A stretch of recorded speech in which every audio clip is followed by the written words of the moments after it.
My name is Richard. I am a master's student on the Sustainability and Consultancy MSc. And today, I'll be talking to you about my project, which is currently ongoing, which is looking at net zero and carbon offsetting. Here's a bit of an agenda. We'll start with a bit of background, and then lead into some key definitions. Followed by the initial project brief, so what it was that Jacobs gave me initially. Then we'll sort of touch upon narrowing the scope and how the project was narrowed down to where it is now. Cover the project itself, where I've got to sort of thus far, current interviewees who I've got lined up, and then difficulties which I've sort of encountered, and my final thoughts and my project reflection. So yeah, as I said, I'm Richard. I've been at Leeds for 4 years now. Did my undergraduate here in environment and business, which sort of sparked my interest in carbon, I guess. During my undergraduate research, I looked at the socioeconomic impacts of offshore wind, with specific to the northeast. I don't know how many of you are sort of knowledgeable about offshore wind, but there's a huge development at the moment called Dogger Bank, which is being built out of Newcastle. And I'm actually from Newcastle, so I thought it would be interesting to look at sort of how that would impact the local region. And yeah, I guess that sort of stemmed my interest in carbon. And as a result, I thought, well, why not? Let's progress a bit further and take on a master's degree. So yeah, my research is a bit different to everyone else's, I think. As part of my degree, I take on a 10-week placement, and so that started about 4 weeks ago. And yeah, it's not the traditional dissertation, I guess. It's more so of a consultancy dissertation. So as I said, I'm working with Jacobs, who are, I guess, more traditionally an engineering consultancy. They generally work in the engineering discourse, but have kind of trying to move out of that. I think this topic and this project, which I'm doing, would probably not have been in their interest in the last sort of 10 to 20 years, but they're trying to, broaden their horizons a little bit and move out of sort of purely engineering-based consultancy. So here's a few key definitions that I think would be useful to cover before we get into the sort of main bulk of things. So what is net zero? Basically, net zero is achieved when anthropogenic emissions from greenhouse gas production are balanced by anthropogenic removals over a specific period of time. And one of the ways we can do this is through carbon offsetting. So carbon offsetting is the purchase of carbon credits, which are usually measured in tons of CO2 equivalent. And essentially, carbon offsetting can be done through reduction or removal. So reduction is reducing the amount of emissions that you're producing, and removal is actually removing emissions from the atmosphere. So what's a carbon credit? As I say, a carbon credit basically represents a certified reduction or removal of 1 ton of carbon dioxide equivalent from the atmosphere. And then finally, blue carbon, as we'll get onto as this sort of progresses, is carbon stored in coastal and marine ecosystems such as mangrove, tidal marsh, and seagrass meadows. So there's a lot of text on this page, but this was essentially the brief that was initially given to me by Jacobs Consultancy. So yeah, they were looking for a student to kind of understand the scale and composition of the offset market, and understand sort of the total supply or potential supply of offsetting options by countries. And then sort of the second half of that was more so around governance. So what governance exists at the moment, what's being developed and what's still needed. And the governance kind of ensures that the client who would be purchasing the offsetting option are receiving sort of the highest quality option possible. So what I did was I took that broad scope and looked to narrow it. Initially, I was a bit terrifying. I thought, oh my God, I'm going to have to look at all these countries, all the supply. Like, it's an insurmountable task. So I thought, okay, let's narrow down the offsetting option. Thinking about nature-based offsetting and technical solutions. So nature-based, the classic is sort of afforestation, planting trees, and technical sort of carbon capture storage, so taking carbon out of the atmosphere and storing it underground. And I thought, okay, well, what's sort of new at the moment? What's coming through? Blue carbon. So, as I mentioned earlier, blue carbon, mangrove, seagrass, salt marsh. It's kind of a new idea, a new concept, and I thought that would be interesting. Then I thought, okay, well, let's look at blue carbon on a global scale. Again, just crazy task. So we thought, let's try and sort of localize this. Gone through the UK as sort of a public sector expenditure and Indonesia as private sector. Reason being, and I'll cover a bit later on, is that Indonesia is the largest, has the largest store of blue carbon in the world. And then, yeah, so basically ended up at my final project, which is quantifying the blue carbon market opportunity for Jacobs in the UK and Indonesia. The first objective, basically looking to analyse the technical sequestration opportunities of blue carbon, then looking at the supply available in the UK and Indonesia.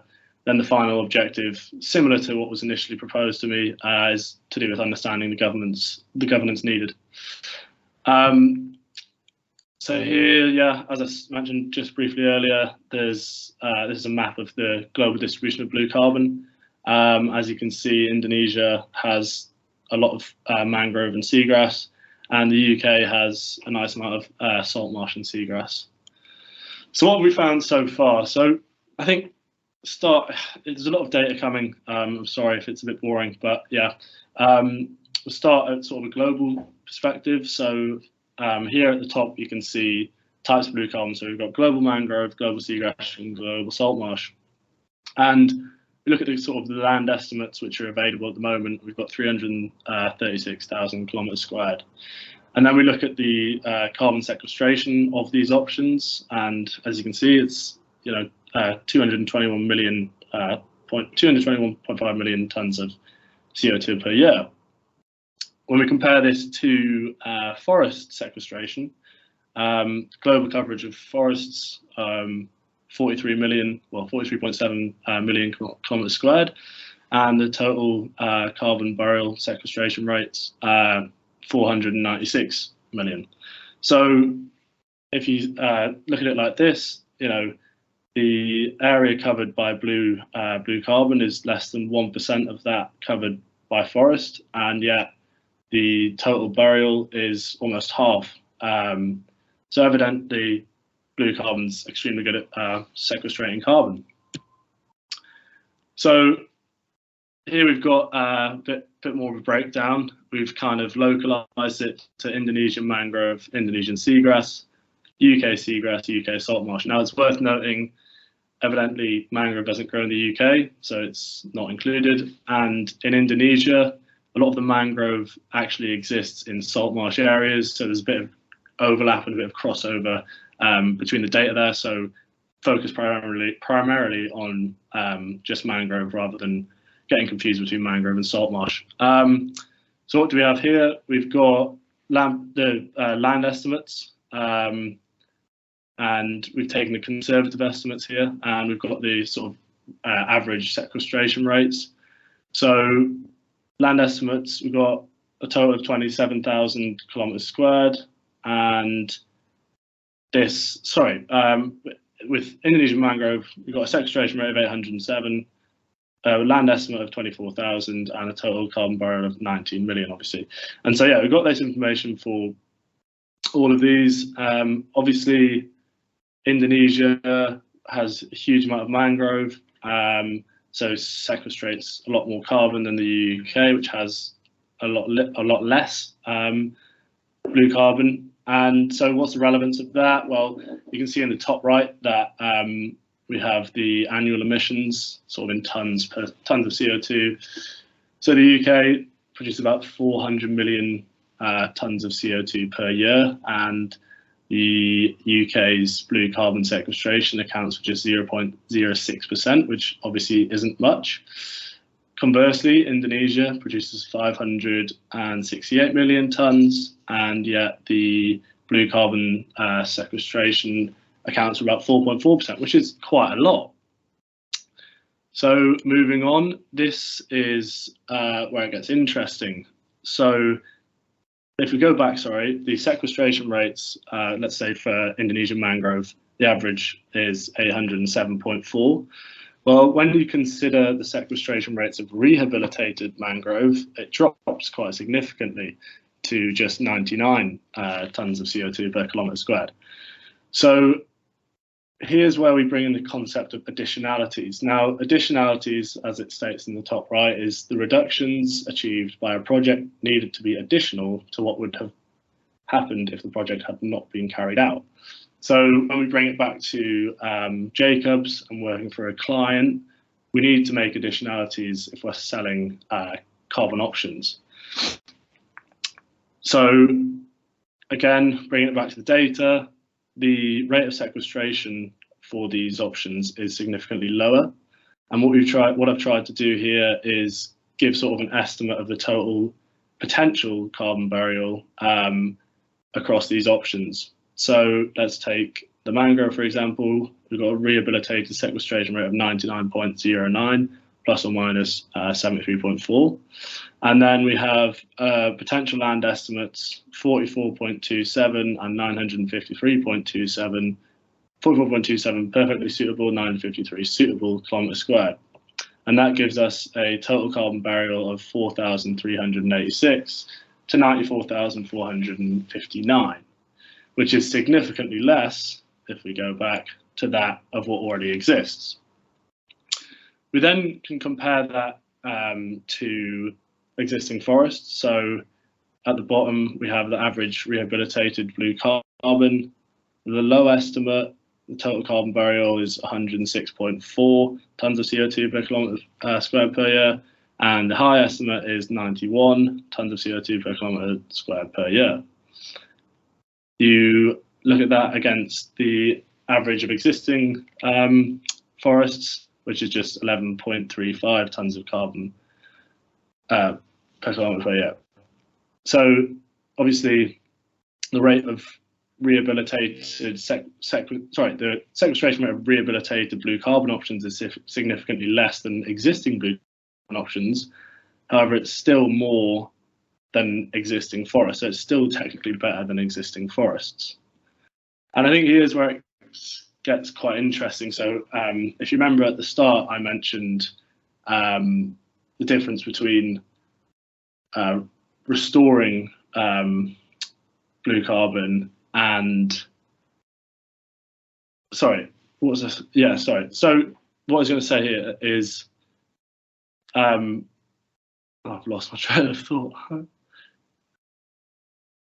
Yeah, so here's where it's getting interesting, because this is to do with blue carbon conservation, so the impact of land use and land coverage change. So basically, this is taken from an article which shows how much carbon is emitted when you destroy blue carbon stock. So again, we'll take mangrove for the example. If we look at the global extent of between 137,000 and 152,000 kilometers squared, and a yearly percentage loss of 1.9, the near surface carbon susceptible, so you've got an average of 933 tons of CO2 per hectare. Essentially, there is between 0.02 and 0.24 petagrams of carbon being released per year globally from mangrove destruction.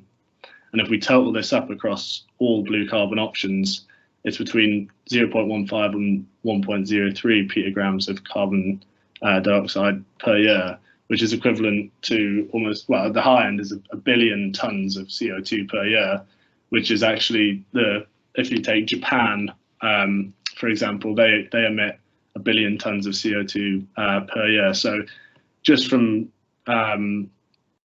sort of the destruction of blue carbon ecosystems, each year you're emitting a billion tons of carbon, which is a phenomenal amount. And it's actually the fifth most of all countries in the world. So if we move on to objective 3, as I mentioned, around the governance side of things.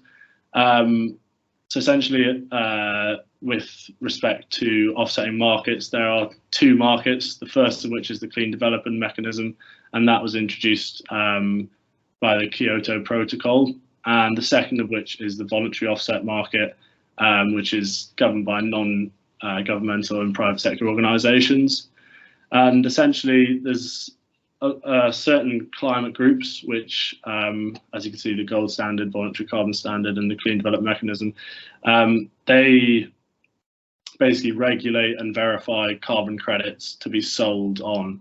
So thus far, there's only the only blue carbon restoration methodologies that exist are those listed. Now, if you compare that to the afforestation methodologies that exist, there's hundreds of them.